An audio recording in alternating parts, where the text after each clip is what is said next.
Shalom. This is the brothers of GMS New Orleans with another live lesson.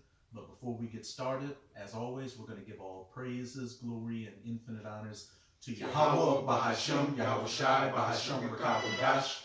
Double honors to the apostles and elders of Great Millstone who ruled and teach well. And peace and salutations to you sincere Akim out there, pushing this word in truth and sincerity to the four corners of the globe. May you brothers endure until the end. And to the few sincere Akwak out there diligently learning in silence, Shalom. And we're just going to get straight into it with this lesson with Luke chapter 10, verses 23 to 24. And this was, as we get into it, this was a Yahweh Shai speaking to the disciples in the past, telling them how blessed they were to see his the first coming of the Messiah. But we know that Yahweh Shai is also speaking to us today, his disciples, who are about to see his second coming.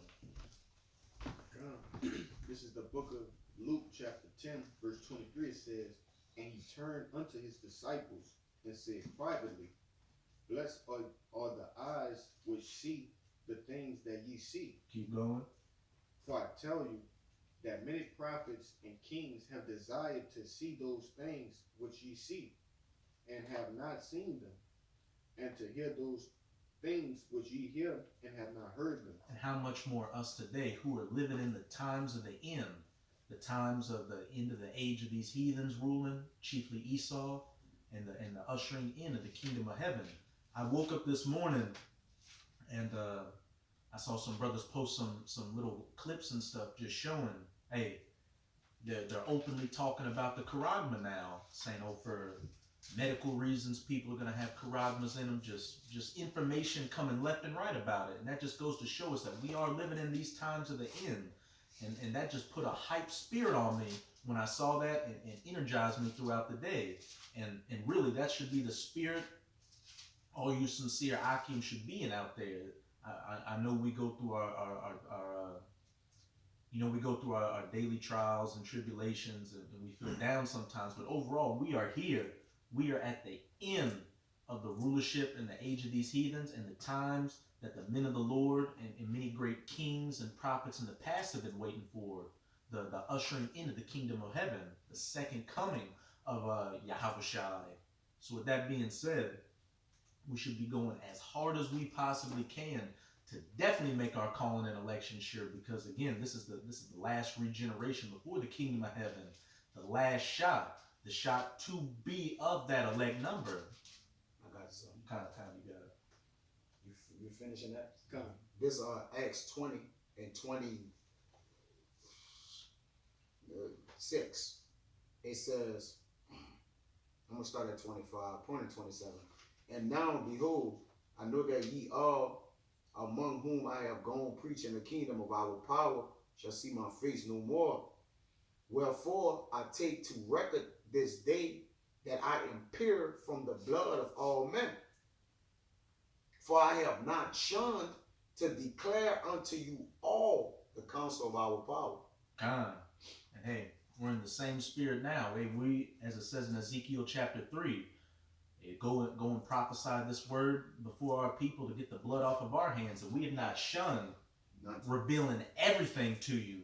We haven't been cutting the scriptures of the truth with anything out here. We haven't taken a 501c3. We're giving it to you raw and uncut. We've taken the blood off of our hands, and we further made our calling and election sure. And we're going to keep doing that until the fame of the word hits. And we hope that as it says, many are called, but few are chosen. We ultimately hope we are of that chosen number. But hey, the fact that we have this knowledge, wisdom, and understanding, and every day you wake up, you still know the names of the Lord and the breakdowns, and you're not bugged out, is a day to be thankful. No matter how much knowledge you have, or if you think you have a little bit of knowledge, not as much as the next brother, you were still in the truth, prophesying this word. You have that shot of being of that elect number. So again, we are truly blessed to be living in these times, because we're living in the times of the end, the times to see the downfall of our enemies, and hey, to receive that crown, to be that first fruits in the kingdom of heaven. Oh, God.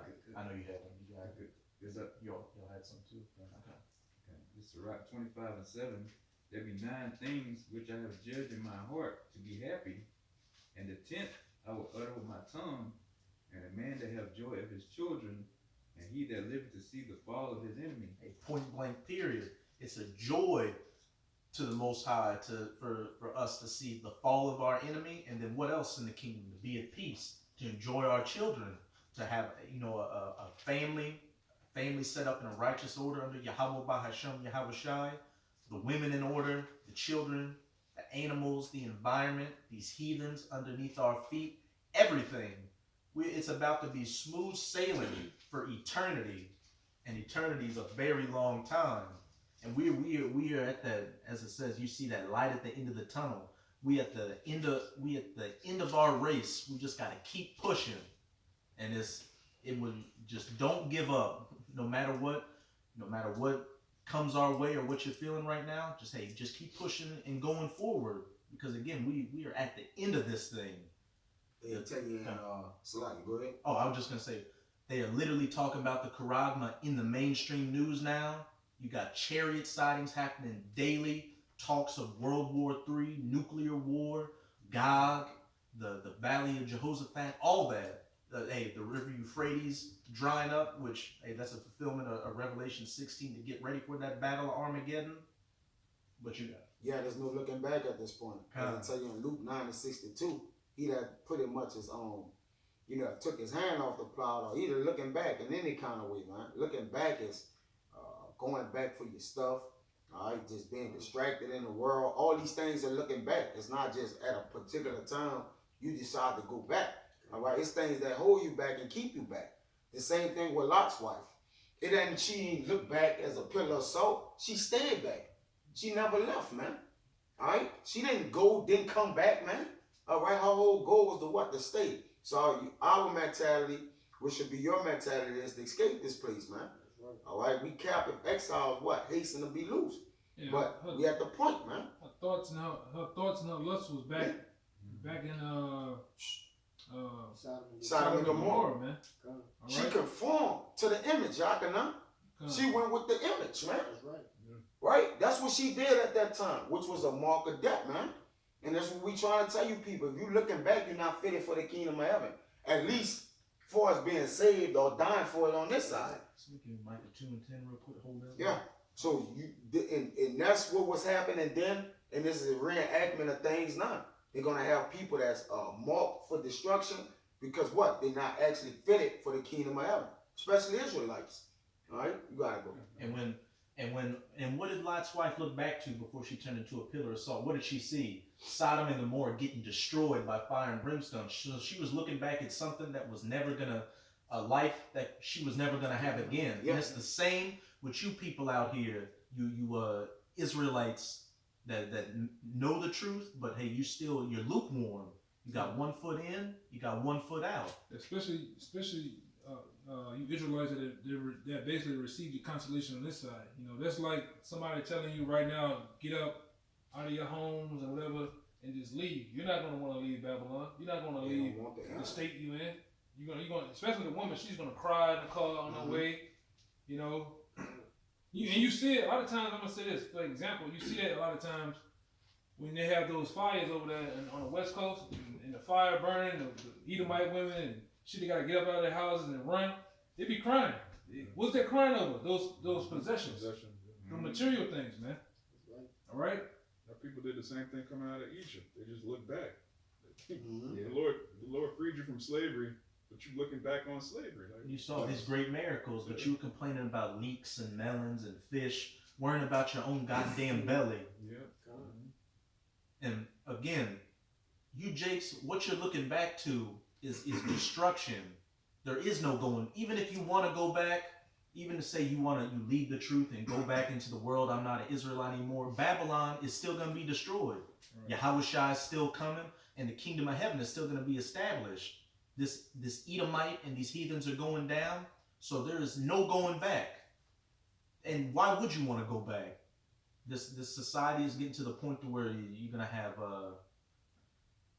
adult, minor attracted persons, as they want to call it now, that can come up and talk to your kids and hit on them like an adult would hit on an adult woman. You got the alphabet people running around, and they're about to feed you bugs and synthetic foods, poisonous air, polluted water, polluted mindsets. This place has to go. And if you don't want to change up with it, you're gonna be a modern example of Lot's wife. That Micah. Kind. That is Micah 2:10. Arise ye and depart, for this is not your rest, because it is polluted. It shall destroy you even with a sword destruction. Kind. Yeah, and like you said, it's not your rest. And a lot of people looking for the easy, subtle. They're looking for safety, man. All right, right now, Israel as a whole, Jerusalem, all right, they're at risk, man. We're at risk for the kingdom of heaven for a lot of things, and the Lord is plaguing this place, all right, this house, which plagues, or better yet, diseases. There was diseases in Egypt, which means what? Without ease. So what the Lord is doing, He's taking away from the ease from this place, man, which a person sees they rest. That's why He said, like the woman want her possessions. She had it easy. She had to be in the cold. She could change to whatever garment she want to change to, right? But when you're on the move and gone from that, you don't have that, man. So the Lord is removing the ease from this place. All right, He's taking away the ease, man. The safety. Go ahead, bro. Hey, no more convenience. No more convenience. Especially in the times we coming into. Hey, we know, as it says in Isaiah 65, that my servant shall eat and drink. But as brothers always bring up, you may be going a couple of days before you eat and drink. We are strictly about to walk on faith and trust in Yahweh Bahashem Yahweh Shai. And if you second guess or doubt yourself for a second, you're gonna get swept away. As I said, you being lukewarm, you're gonna get completely spat out of Yahweh Shai's mouth.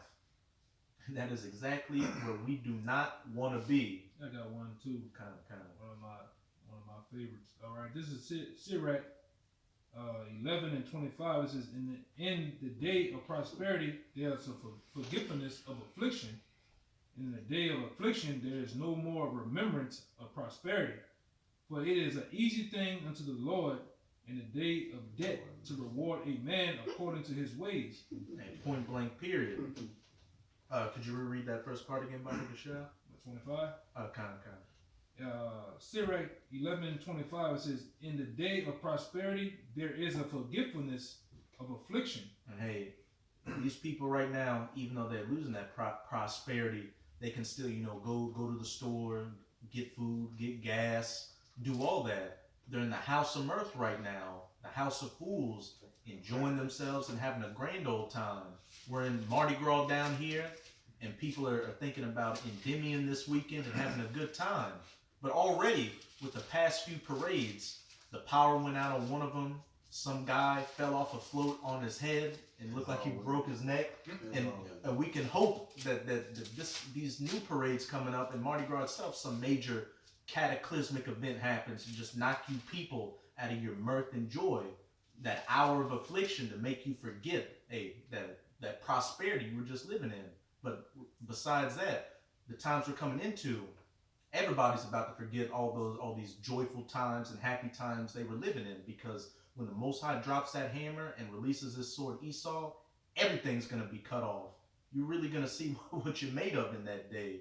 And we've been building up our spirits, to go without and make it through these times, because we have faith that Yahweh Bahashem Yahweh Shai is going to get us through. But as for you people out here, just you people in the world, or even you lukewarm Israelites, you're gonna bitch up in that time because you didn't take this thing as seriously as you should have been. The kingdom of heaven is about to pretty much suffer violence for the last time, man. This is it, man. All right, this the curtain call. Everybody been looking forward to, man. Jerusalem is in trouble this one last time, man. It's the last time. All right, and that violence about to increase, man. Just look at the numbers in the earthquake. All right, and it's steady raising, man. And then Eli. So you got to think about that. If he put 35,000 plus deaths on there, he's lying. You could double or triple that up, man. You got to think about that. He's always lying. So he ever told the truth about when have he ever told the truth about anything? So Jacob's that number accurate. Nah, man. There's more, man. Yeah. So we're in the last go round. What you Jakes better get right I'm talking about like yesterday, man, because this is the last sufferance, ass whooping we about to receive, man. And Go ahead, bro. 30,000 plus deaths is going to look like a day on Sesame Street compared to what's really going to take place during Jacob's trouble. And just to Let me, because we keep going. Let me bring this out. Right? Let me finish it. This is Sirach 11 and 25. It says, "In the day of prosperity, there is a forgiveness of affliction. In the day of affliction, there is no more remembrance of prosperity. For it is an easy thing unto the Lord in the day of death to reward a man according to his ways. The affliction of an hour maketh a man forget pleasure, and in his end his deeds shall be discovered." Go ahead. Point blank period. The affliction of an hour maketh a man to forget pleasures. Everything he built his whole life towards to enjoy, and men and women just forgetting in the matter of an hour. That's how quickly the Most High is going to humble you people out here. Right. I know you were holding one. I got some. I wanted to speak on. You had made a point earlier about these recent chariot sightings. I just want to get something real fast. This is the book of 2nd Ezra, chapter 6, in verse 18. It says, "And it said, Behold, the days come that I will begin to draw nigh and visit them that dwell upon the earth." Verse 19 it says, "And I will begin to make inquisition of them. Would they be that have hurt unjustly with their unrighteousness, and when the affliction of Zion is fulfilled?" And the point is, I want to grab that word inquisition, because that's exactly what the angels are doing right now, making inquisition of this place. It says inquisition in the online etymology, a judicial investigation, an act or process of inquiring.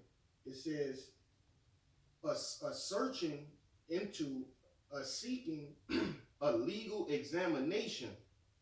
All right. Hey, and this is a big case. All right. Edom, all right, afflicting the children of Zion. All right. And this place is getting charged with everything that they think they've swept under the rug, man. Okay, the rug is being lifted up for the affliction that has come upon us. All right. That's why you see these chariots, the Lord is making inquisition of this place, and very soon, all right, very, very soon, the Lord gonna bring down judgment. First, you gotta build up a case. Okay. I'm wanting to get a precept to back up what you just said. Could you give me Zechariah 5 and 3 real quick to back Brother Kashar? If first you build the case, all right, then they drop the gavel on you. Okay. Just the same way as they do it in the actual courthouses, the Lord is doing the exact same thing, man. All right. And hey, we bringing it out. We crying out to the Lord, all the things that are happening to us, and soon, all right, hey, the recompense will be given. Hey, where the spiritual prosecution team saying, "Hey, this is exactly what this devil's doing," and the judge is hearing the case, and he's about to hit that gavel and bring about that judgment. As the brother brought out with that word inquisition, hey, you Edomites, especially in America, sins have reached unto heaven, and the Most High sees it, and he's about to, cut you off and bring about that judgment, that tab you've been building up. God. I got two.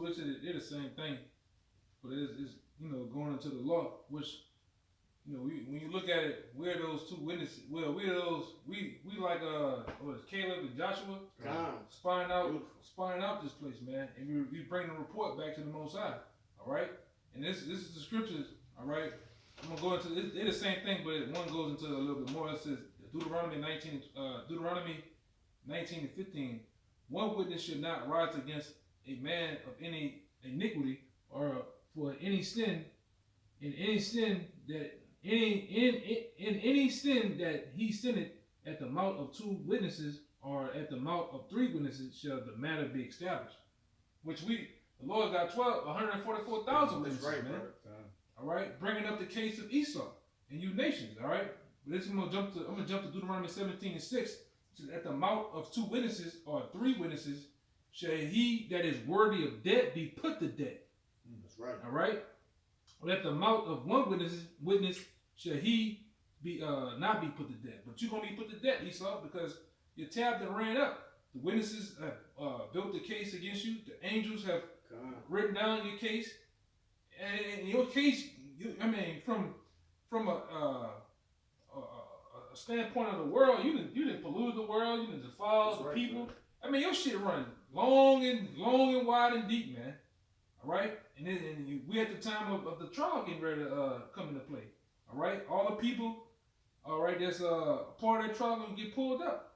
All right, and like the brother went to, at the end you will hear that gavel of the Most High slam. All right, and the executioner, which is Yahweh Shai, is gonna get the executing. That gavel is going to be that great millstone that's going to hit the feet of that statue and knock it all down. Yeah, that's right. And I know you know the significance of the numbers. Doesn't 3 mean like complete understanding? 3. Hey, the 2 witnesses, 2 to 3 witnesses with what? Complete understanding. We got the complete understanding, breaking down your sins and telling you what this judgment's going to be, and you're not going to escape. But you got that Zechariah 5 and 3. It's the book of Zechariah, chapter 5, verse 3. It says, "Then said he unto me, This is the curse that goeth forth over the face of the whole earth." And that curse is talking about those chariots that are going to be a curse to you Edomites and you heathens, because ET ain't coming to bring peace. Yahweh Shai, the archangel Michael, and the armies of heaven and those fleets of chariots are coming to bring war against you and completely crumble your power structure, as this inquisition has been made on you. Then y'all, I don't know if y'all brother seen, I think it was earlier today, yesterday, these devils tried to say they shot down a UFO around Michigan. Multiple of them. Several. Yeah. That's crazy. On top of multiple jet fighters that then got destroyed too. You devils make up any goddamn thing, all right? But we're in that time though, all right? We're in that time, man. Which you can't destroy a UFO, man. You devils, man. All right, them chariots can disappear, reappear, go in the ground, go into another realm, come back. Yeah, they're not even bound by the laws of physics. Yeah, man. You're gonna shoot down a chariot. That's madness. You ain't got a missile, a Scud missile, whatever on a jet. You didn't shot down a whole spiritual being, man, angelic being, man. Come on, man. And you ain't gonna have a computer virus that's gonna shut down the chariots' defenses so you can destroy them. Yeah, the chariots aren't running Microsoft 98, man. Yeah, you got 007 on the job. He's hacking the system. Yeah, Come on, man. Drinking a Diet Coke on this. that's madness. Stupid shit. And the dude who came up with the virus in that movie was an Amalekite, that actor. Amalek, you ain't doing shit, and the rest of you Edomites ain't doing shit but going into slavery. That's right. Jeff Goldblum. Yeah, Jeff Goldblum. Yeah, man. He's definitely going into slavery. This is Zechariah 5 and 3. It says, "Then said he unto me, This is the curse that goeth forth over the whole earth. For every one that stealeth shall be cut off, as on this side according to it." And we clearly see that you stole the children of Israel. It says it all throughout the scriptures. You stole the children of Israel. You parted our land. You sold a boy as a harlot and a girl for wine. You stole this land. You stole the whole fucking world and turned it into a trap house. So as it says, everyone that stealeth shall be cut off, as on this side according to it. And what's it about to say? "And everyone that sweareth shall be cut off, as on that side according to it." Hey, swearing to all these false gods out here, swearing to yourself, saying, "Oh, through my technology, I'm gonna sit in the seat of the Most High and be as a Most High." That devil, Yuval Harari. Yeah. We don't need God anymore. We can use technology. That's a super devil right there, man. And a not just sweet that. boy too. Yeah, but it's a side much Yeah, too, brother. of course. Right. But also swearing on the Bible, man. You got a whole society where you make people swear on the Bible, but you don't keep one commandment. And what does it say? He that take away from the least from the scripture shall be taken out of the book of life, which you have no part of the book of life at all. Anyway. The Bible is a witness against it. Mhm. Yeah. You got the actual messengers or the angels. Then you got the what? The messengers, the prophets, Prophets. which are angels, and then you got the Bible, man. Yeah. That way every word gonna be established, man. The Bible is a witness against them as well. That's right. Don't he swear by it? And their criminal justice system. And your boy Ronald Reagan made the Bible the law of the land back in like 1985, Yeah, that was 83. 83. It's fitting. Go ahead.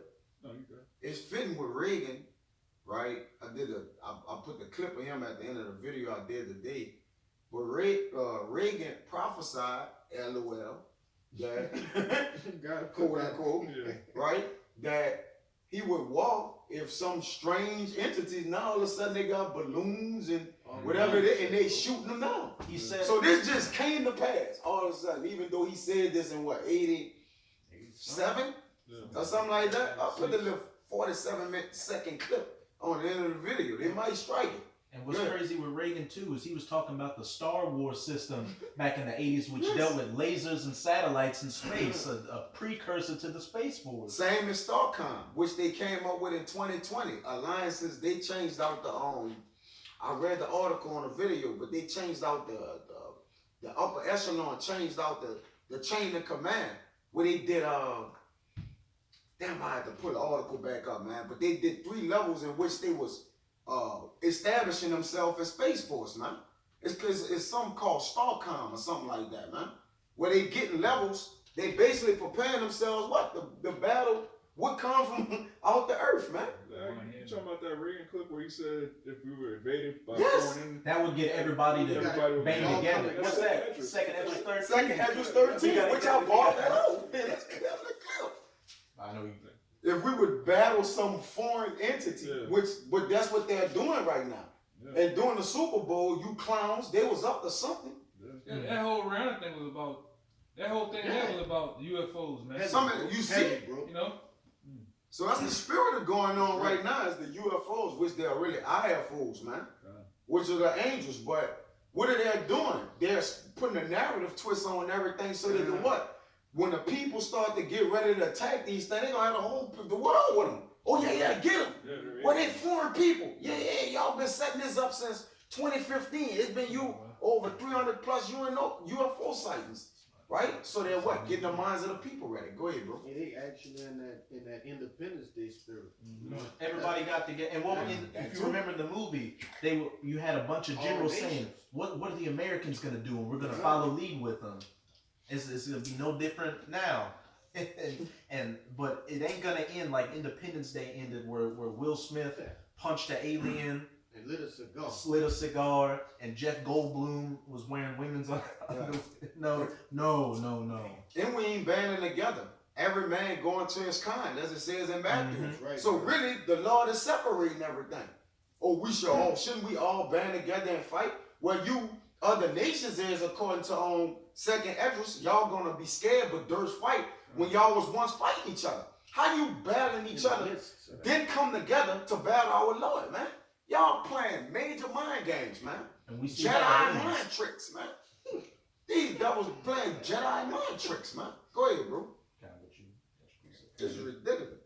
Revelation 1 and 7. You can break it down too. Behold, he cometh with clouds, and he talking about Yahweh Shai, and every eye shall see him, and they also which pierced him, talking about reincarnation, which pierced him when he was crucified, and all kindreds of the earth shall wail because of him. Even so, amen. So yeah, he's definitely coming back with clouds, which is called the chariots, man. And said every eye is gonna see him. It's not gonna be no mistaken. It's not gonna be no CGI. It's actually Project Blue Beam. Yeah, it's gonna actually be a so-called black man on top of this chariot, man, and commanding other chariots. Which people call it clouds, but people call them UFOs. But they actually gonna be putting in work and killing. Yeah, I done seen in the last couple of days. I done seen one video of it was like a bouncer at a club in Las Vegas, and a damn chariot as big as a Superdome over this bitch. Damn. Look, he went outside and showed like, man, got a UFO outside. They're like, man, bullshit. Like 2 guys literally live on the video, and they went outside in the parking lot and looked up there. You seen the chariot, as big as a Superdome with red lights, illuminating, twisted on the top. Come on, bro. Then there's another one. But they was out at a gas station, and the chariot looked like 5 blocks wide, and just passed by. It's gone. We ain't them times, man. That's right, brother. Hey, in that Revelation 1 verse 1, it says, I'm gonna just read it. The revealing of Yahweh Shai HaMashayat, which the Most High gave unto him to shew unto his servants things which must shortly come to pass. That curse that's about to come over the whole earth. A curse to you heathens, but a blessing to us. Because they're the vehicles of your destruction, but they're the vehicles of our salvation. That's right. Kind of tying it back to the beginning of the lesson. These are the times that many great men and kings and prophets have waited for. The salvation of the nation of Israel, beginning with the elect, through the vehicles of our salvation, which they saw Yahushua go up in. And what did the angels say? Why marvel ye at this? So the same way he went up is the same way he's coming down. That's why you got all these WEF meetings and secret councils and get-togethers, man. That's a problem. Yeah. That you saw over that strip club in Las Vegas, man. Or that they actually seeing the balloons rock where the angels are moving around, man. What they call balloons? What they call them? Some unidentified balloon type object, man. A drone, whatever they call it. Unidentified floating objects. Unidentified floating objects, man.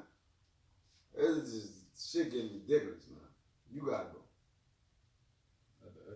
Oh, you got it? Oh, I got it. I got this one real fast. This is Daniel's chapter 5, verse